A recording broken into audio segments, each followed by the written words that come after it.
इमरान खान को बेटों की याद सताने लगी। इंसदादी दहशतगर्दी अदालत में बेटों से बात करवाने की दरख्वास्त दायर कर दी गई।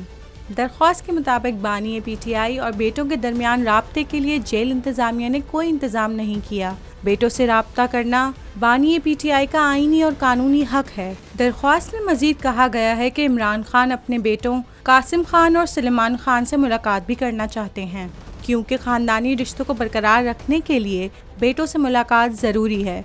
दरख्वास्त में मौक़िफ़ अपनाया गया है कि अदालत जेल सुपरिटेंडेंट को बेटों से मुलाकात करवाने की हिदायत करे।